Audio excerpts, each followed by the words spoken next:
اگر ویڈیو اچھی لگے تو اس کو لائک ضرور کیجیے، اگر آگے بھی شیئر کر دیجیے گا تاکہ کسی دوسرے کو ہماری وجہ سے فائدہ پہنچے تو ہمارے لیے صدقہ جاریہ بن جائے۔ اور جو نئے ہیں چینل پر، اس چینل کو سبسکرائب کر لیں اور بیل آئیکن کو بھی دبا لیں تاکہ میری اگلی آنے والی ویڈیو آپ تک پہنچ سکے۔ اگر کوئی مجھ سے کسی مسئلے کے بارے میں استخارہ کروانا چاہتے ہو، کسی کام کا حساب لگوانا چاہتے ہو، کسی کام کے لیے وظیفے کا پوچھنا چاہتے ہو، یا قرآن پاک آن لائن پڑھنا چاہتے ہو، محفل میلاد النبی کے لیے بلوانا چاہتے ہوں، تو واٹس ایپ کا نمبر ویڈیو پر چل رہا ہے، آپ لوگ مجھ سے رابطہ کر سکتے ہیں۔ اگر میرے بھائی یا بزرگ مجھ سے رابطہ کرنا چاہتے ہو تو واٹس ایپ پر وائس میسیج کر کے اپنا مسئلہ بتا سکتے ہیں۔ اگر بہنیں یا مائیں مجھ سے رابطہ کرنا چاہتی ہوں تو واٹس ایپ پر وائس کال کر کے مجھ سے بات کر سکتی ہیں، اپنا مسئلہ بتا سکتی ہیں۔ آپ نے وظیفہ پڑھنے سے پہلے کمنٹس میں اپنا نام اور جہاں آپ رہتے اس جگہ کا نام اور اللہ پاک کا ایک نام لازمی لکھنا تاکہ میں بھی آپ لوگوں کے لیے دعا کر سکوں، اور پھر وظیفے کی بھی آپ لوگوں کو اجازت مل جائے گی۔ آپ نے وظیفہ کرنے سے پہلے پوری ویڈیو کو دھیان کے ساتھ سن کے سمجھ کے پھر وظیفے کو کرنا ہے۔ ایسا نہ ہو کہ ویڈیو کو سکپ کر کے چھوڑ کے سنیں اور پھر کوئی بات رہ جائے اور آپ وظیفہ کریں اور وہ ٹھیک نہ ہو۔ آپ نے نہ تو کسی عمل میں کم کر کے پڑھنا، نہ زیادہ بڑھا کر پڑھنا۔ اگر کم یا زیادہ کر دیتے تو وہ ہمارا وظیفہ ٹھیک نہیں ہوتا، ہمیں کامیابی نہیں ملتی۔ اس لیے مکمل وظیفہ پڑھنے کے بعد ہی آپ نے جس تعداد اور جس ترتیب کے ساتھ میں آپ لوگوں کو وظیفہ بتانے لگی، اسی تعداد اور اسی ترتیب کے ساتھ آپ نے اس عمل کو پڑھنا ہے۔ آپ اس عمل کو آج کے دن کسی بھی جگہ پر بیٹھ کر پڑھ سکتے، گھر میں، آفس میں، مدرسے میں، یونیورسٹی میں، کالج میں، شاپ پہ، مگر جب پڑھنے لگے تو بالکل خاموشی، توجہ، سکون کے ساتھ پڑھنا ہے کہ وظیفے کے درمیان نہ تو آپ نے کسی سے بات کرنی، نہ اٹھنا، نہ فون استعمال کرنا ہے۔ اگر ہم کسی سے بات کر لیتے، اٹھ جاتے تو وہ ہمارا وظیفہ ٹھیک نہیں ہوتا، ہمیں کامیابی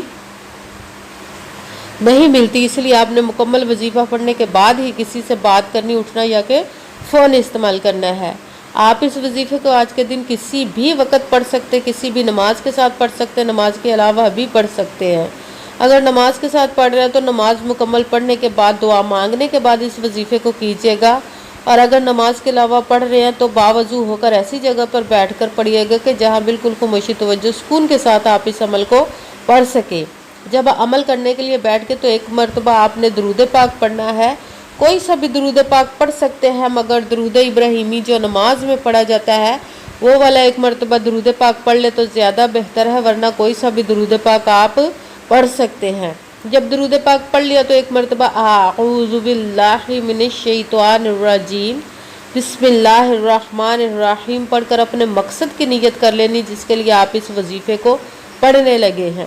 پھر سب سے پہلے نمبر پر جو وظیفہ پڑھنا وہ ہے قرآن پاک کی آیت کا حسبنا اللہ ونعم الوکیل، حسبنا اللہ ونعم الوکیل، حسبنا اللہ ونعم الوکیل۔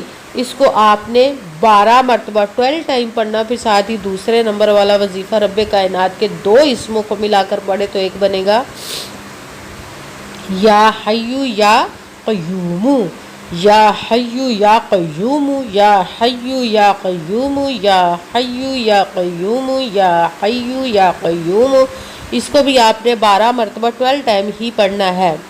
پھر ساتھ ہی تیسرے نمبر والا وظیفہ یا مسبب الاسباب، یا مسبب الاسباب، یا مسبب الاسباب، یا مسبب الاسباب۔ اس کو آپ نے 41 مرتبہ 41 ٹائم پڑھنا ہے۔ پھر ایک مرتبہ بسم اللہ الرحمن الرحیم پڑھ کر قرآن پاک کی سب سے چھوٹی، لاڈلی، ضدی اور دولت کی پاورفل وظیفہ جس کو مانا جاتا ہے سورہ کوثر کو پڑھنا ہے۔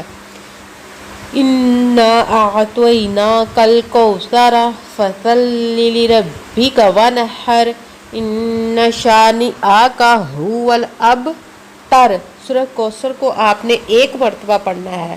سب سے پہلے 1 مرتبہ درود پاک پڑھا، پھر 1 مرتبہ اعوذ باللہ من الشیطان الرجیم بسم اللہ الرحمن الرحیم پڑھ کر اپنے مقصد کی نیت کر لینی ہے۔ پھر پہلے نمبر پر جو وظیفہ پڑھنا ہے وہ ہے حسبنا اللہ ونعم الوکیل۔ اس کو آپ نے 12 مرتبہ 12 ٹائم پڑھنا۔ پھر ساتھ ہی دوسرے نمبر والا وظیفہ یا حیو یا قیوم، اس کو بھی آپ نے 12 مرتبہ 12 ٹائم پڑھنا. پھر ساتھ ہی تیسرے نمبر والا وظیفہ یا مسبب الاسباب، اس کو آپ نے 41 مرتبہ 41 ٹائم پڑھنا. پھر ایک مرتبہ بسم اللہ الرحمن الرحیم پڑھ کر سورہ کوثر انا اعطیناک الکوثر فصلی لربک وانحر ان شانئک ھو الابتر.